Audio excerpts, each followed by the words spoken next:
Module 4, Illicit Drug Policy. We'll be focusing on traditional illicit drugs, cocaine, heroin, and to a lesser extent marijuana. We will be discussing marijuana policy specifically later, but it's included somewhat in this part, where we'll be talking about regulation legislation to control access and use and to punish individuals uh, who are distributing drugs, illicit drugs.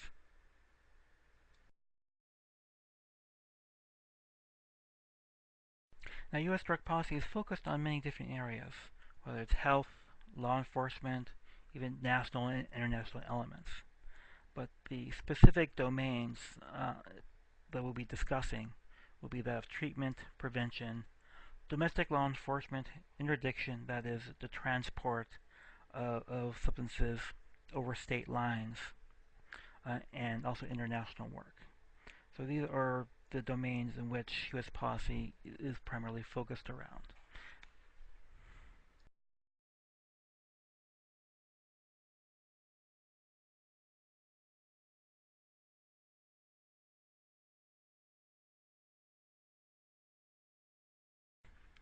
Now, the one agency within the United States that has the most control over uh, illicit drugs and drug policy and enforcing drug policy in the United States is the Drug Enforcement Administration.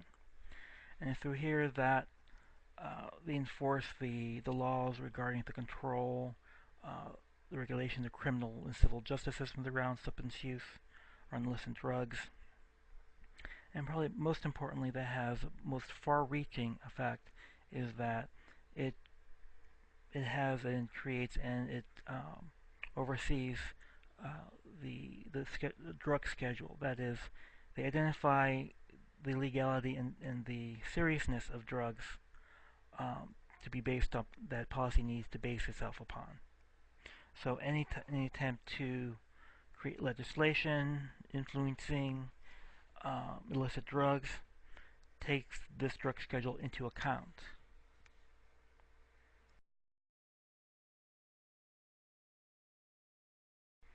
Now, a major factor that goes into the schedule of drugs is this idea of potential for abuse. Uh, in this case, they focus on drugs that have most likely have the greatest negative impact upon society, uh, drugs that are perhaps more highly addictive and perhaps diverted from legitimate channels to illicit channels. Uh, Drugs perhaps individuals are more likely to use, um, and also to a certain extent drugs that are similar to drugs that are on the schedule. So drugs that are chemically similar are usually given the same kind of scheduling.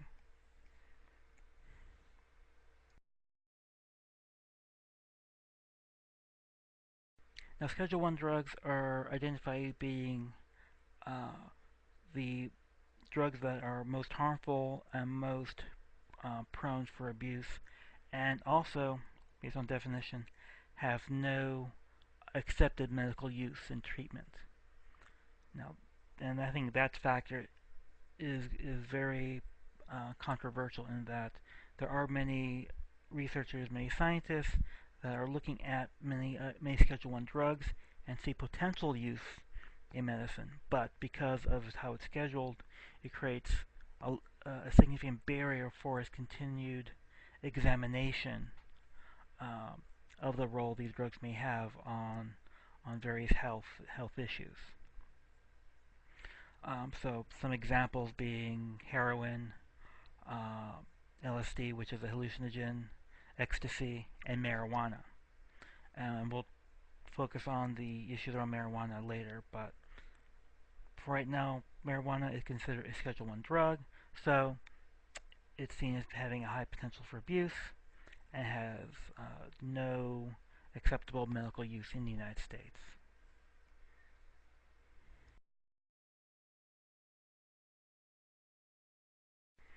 Now, for Schedule 2 drugs, the only real difference between that and Schedule 1 is that there is perceived to be a accepted medical use for these kinds of drugs. However, the issue of the potential for abuse is still similar for Schedule 1 and Schedule 2. The abuse of the drug is still very similar between Schedule 1 and Schedule 2, but that factor, the fact that they feel that this drug has uh, acceptable medical use, places it on a Schedule 2. And examples here being morphine, crack, and cocaine, interestingly enough. Uh, Methadone, which is used to help treat people who are on heroin, and methamphetamine. Now, what's interesting is that the use of cocaine within medicine has been much more popular uh, decades ago, and that for the use of cocaine currently is not really done. But because of its history, it's placed as a Schedule 2, and then crack becomes identified as a Schedule 2 because it's similar chemically to cocaine. So that's how that's being scheduled.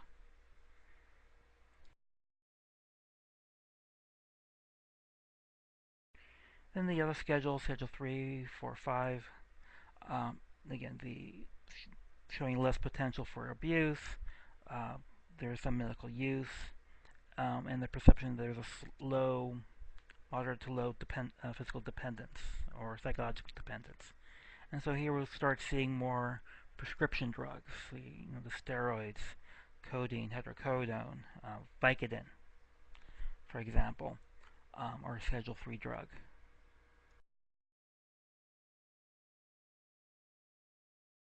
Then you have Schedule 4, which again, much of it also being prescription drugs like such as Valium.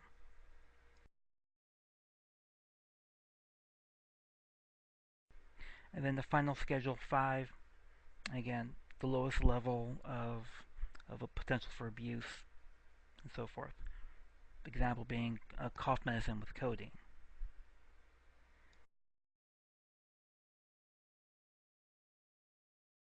Now, and then it's a scheduled drug which then is used to help dictate um, how does one identify criminal offenses based on the use of some of these drugs, and that will come into play in terms of sentencing, in terms of number of years, people will have to be in prison, and so forth. Um, in looking at the issue of criminal justice and drug use, we need to look at some important definitions, beginning with you know what, what are drug offenses. There's really two types being discussed.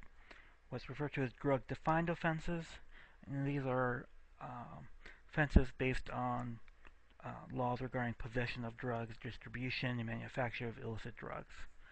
So people who are arrested for possessing marijuana or having marijuana plants at their home are are being sentenced under legislation which is seen as being a drug-defined offense. And then the other is a drug-related offense. That is, the use or the activities um, that surround the activity, so that if a person commits a crime while under the influence of a substance, that becomes a drug-related crime. If someone commits a violent behavior, harms or kills someone under the influence, that becomes a drug-related offense. And these kind of factors play into the sentencing and may add additional degrees or may add issues of which individuals or courts would have to consider in regards to punishment. Yeah.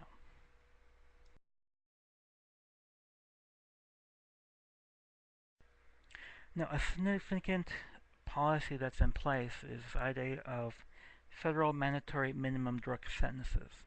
Now, this is legislation that dictates from the federal government that for those possessing or manufacturing substances at a certain level requires them to meet a certain minimum period of time in prison before they get parole.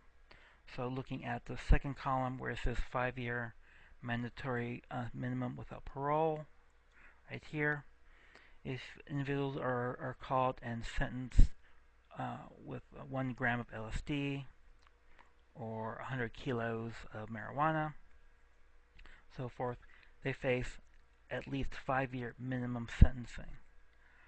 Uh, a major controversy regarding this kind of law is the distinction between crack and powder cocaine. Now, the distinction between the two, chemically, again, they're still the same thing, still scheduled the same thing. Crack cocaine is powder cocaine with additional substances, basically like baking soda, and processed so that it comes into a crystal, which makes it more readily smoked. So, in essence, crack cocaine actually has less actual chemical as found in cocaine than actual powder cocaine. However, though you can have fewer amounts of crack cocaine to reach that 5-year minimum sentence compared to powder cocaine. And a lot of individuals see that as discrimination in that those who are most likely to use crack cocaine are African American populations, whereas white populations are more likely to use powder cocaine. And so the result being you see a lot greater number of African American men and women being incarcerated for possession of crack cocaine compared to white men and women who possess powder cocaine. And we'll be discussing this issue in class in more detail.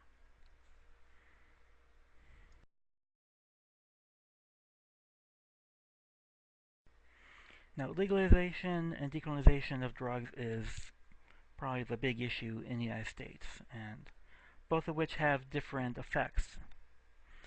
If we're looking at the legalization of any substance, we're talking about removing any kind of criminal and civil sanctions related to that. So, any kind of laws that prevent people from possessing, using, selling are removed, as well as some of the civil sanctions which prevent people from using in society. Whereas for decriminalization, it's focused much more on the criminal sanctions.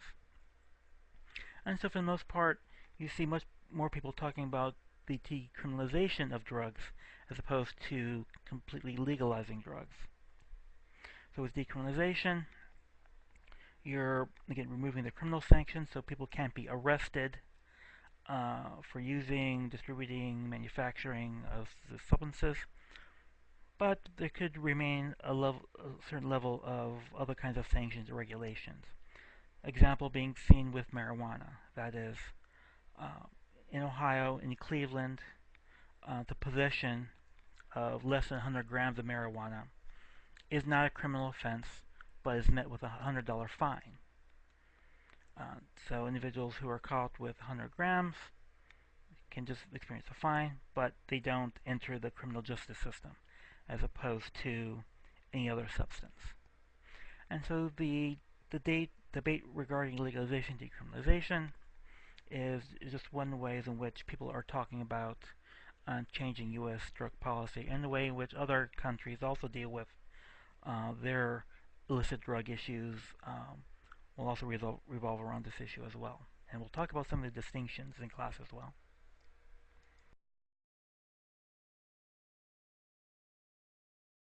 Now, the current history and activity around drug and drug policy in the United States has led to a large number of people being incarcerated, which has led to a number of people finding different ways of dealing with this issue. And one solution we'll be discussing is the idea of drug courts. And what drug courts are is just is seen as really an alternative towards the traditional criminal justice system, so that individuals who are identified with drug-related crimes, those who weren't arrested for a violent offense, those who weren't also dealing with other factors, could then petition to have the crime to go into the drug courts as opposed to the traditional courts. And what the drug courts then do is redirects the individuals to treatment and then monitors their activities within treatment. So as opposed to going to jail, they go into drug treatment. The idea here is that In doing so, you help the individuals deal with their addiction and help them rehabilitate them into functional members of society again.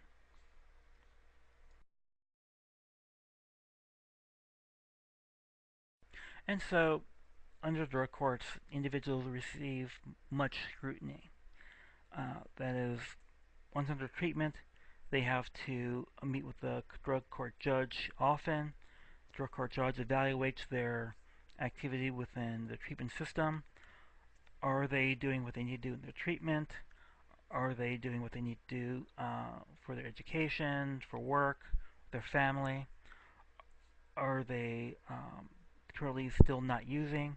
They're given drug tests quite often, randomly, and so if they fail a drug test, they they may have to face going back into the criminal justice system, um, and so they're given much high level of scrutiny in regards to their activities within treatment in order to maintain within drug court, and then they're rewarded for that activity with, again, not being facing the criminal justice system.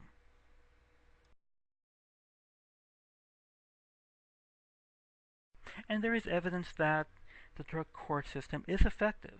That is, looking at those who go to the drug court and those who do not, those who go into drug courts are showing better outcomes, less family conflict, most more likely to be enrolled in school, reporting fewer criminal acts, and so showing a lot of effectiveness for this program.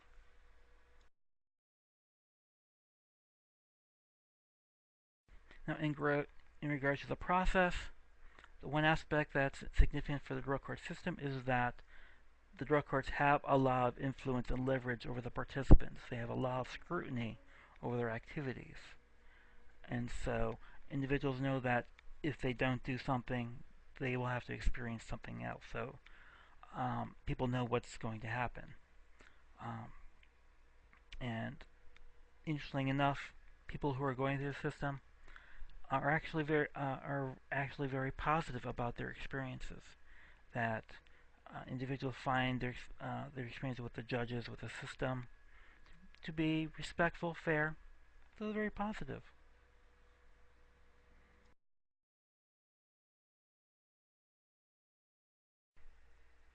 Now, when we're thinking about um, policy interventions in dealing with uh, drugs and drug use in society, we can actually use the three levels of interventions in public health as a way to help us think about ways or think about uh, policies to create.